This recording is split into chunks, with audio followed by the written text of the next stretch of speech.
Self-represented or customer? What does that really mean? Moving forward with the Decker team. Moving forward together with the Decker team. Well, I'm Yetta Decker. And I'm Ken Decker. And we're excited to welcome you to an episode of Life's Inside Track, where we share techniques, thoughts, and tools that we all need, we all deserve. You, I, everyone. So we can turn our house into home where our families thrive and we live the best life possible. Well, there's this new thing called the Trust in Real Estate Act, which is replacing the old, we called it the old REBA, thing. The old thing, REBA, which is Real Estate Business Brokers Act. And really it was time for an update. Because it's been around for how many years? Do you even know? Oh, like 30 years or something. Yeah. So it was outdated. Our language has changed. And so what you're going to learn in this episode is the difference between self-represented and represented. Now, that's all new language. So you're also going to learn the new language that's associated to it and why really it was so confusing to you as a client, because we used to use the words client and customer. What? Yeah, the public was confused. And I think even some of the realtors were confused. Well, in fact, I know some of the realtors were confused because then we also added the conversation of multiple representation. So now we got clients and we got customers and we got multiple representation. So messy. So there's nothing. So what you'll also learn is that nothing in terms of the logistics have actually changed from the old act to the new act. In that part. In that part. In relation to represented and unrepresented. It's just been cleaned up the language. And so we thought it was really important. You know what's cool about the language?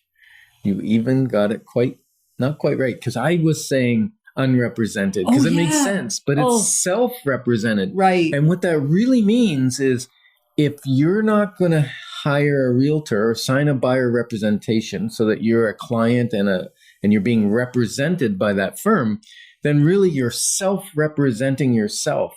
It's kind of like going to court and saying, I'm not going to get a lawyer, I'm going to represent myself. Have you ever done that? I think that would be so scary. Like even small claims, and I've been there a few times with people to support them.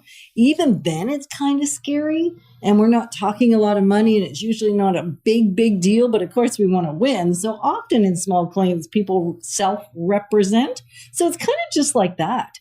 You're self-representing, but usually it's for a whole lot more money than up to $35,000. You're self-representing yourself for something that may be $500,000, maybe $600,000, maybe $1 million.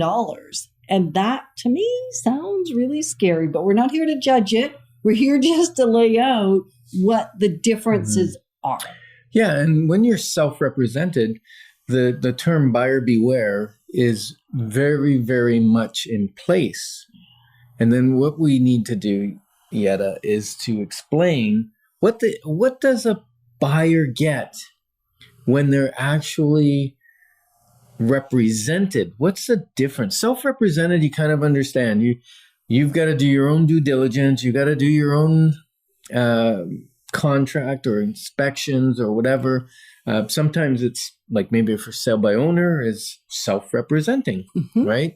So they need to either get legal counsel or decide on their own if they can understand the contract properly and know what they're signing. And also there's lots of, I'm going to call them pitfalls in real estate, things that maybe you're not quite aware of because you might understand the property, but maybe you don't understand the property behind it or the one beside it. Or has there been an environmental spill 3 or 4 doors down the road? If you don't know those things, you could get yourself into a lot of hot water and have no real way out. So when we talk self-represented, it actually doesn't even mean that you won't have a realtor beside you. A realtor could still help you write the contract. So you don't even necessarily have to hire a lawyer for that. The realtor may still be doing all the work. They're just not representing your best interests. So work and getting paid is not the same thing as whether we're talking representation or not. So that's the piece I think that has always come Yeah. up to confuse people. And Probably the most confusing part of the conversation. And there's this word called fiduciary. A fiduciary is someone that's responsible for your best interest. Right. And so that's when you sign a buyer representation agreement with a realtor, they now represent your best interest to get you the best terms, to find the best house, like whether it's listed with their company or not, whether it's for sale by owner or in the MLS, right? Yep. We go Absolutely. looking for it. And when we talk about self-represented, you would have to tell your realtor, if there's a realtor involved, which probably like 80% of the time, there's still a realtor that you're talking to, Oh, that's true.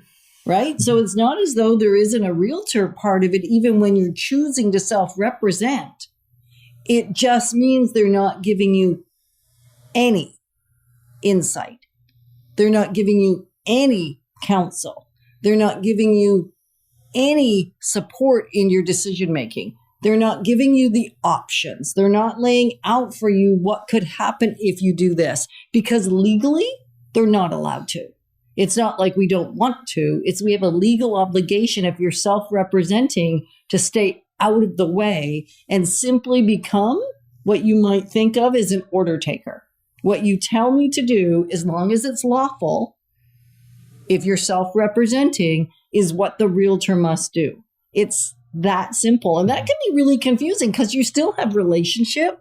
They may still be really, really nice. The only obligation they have is to tell you any material facts about the house. Like we can't hide anything. And it's not about hiding. It's about that they can't give you coaching or counseling or options or tell you what happened to one of our clients recently who was represented. Thankfully, they were represented. Mm-hmm. Because when they're represented, we have to go beyond. Like we literally are obligated to leave no stone unturned. Oh, can I tell the story? Yeah, but no stone unturned. Like that's an important piece. Think about that. Yeah. The difference is as a realtor, the obligation is no stones in relation to knowledge about the property, current use, or what's on the books already for future use. Yeah, because in this particular case, it was a nice home, Beautiful. couple years old, Lovely. nothing wrong with the house. It was great. Ugh. As I drove up to the house, I went on this street and then I would turn left and it would be the second house in. And it was a nice, quiet cul-de-sac, Yeah. like a court. Yeah. And then there was a nice little stone wall. Like it was beautiful. Yeah. So that wall, that fence on the right-hand side as I drove in the laneway before I made my left, that clued something in because I said, why is there a fence like that It was pretty, blocking though. off the other land, right? Which was vacant. And what it turned out was that was the realignment of Greenbank Road, and it was going to be a 4-lane road plus 2 lanes of buses. So it was going to be 6-lane highway, basically, 2 doors away. And if they had been self-representing, chances are, and so here's a tip, if you are going to self-represent, call the city, get your information, because that's exactly what we did on their behalf and then shared the information. Mm-hmm. So wise counsel is a must if you want to protect your interest. Without it, all bets are off. Yeah. We're grateful to be your partners in moving forward together. Moving forward with the Decker team. Moving forward together.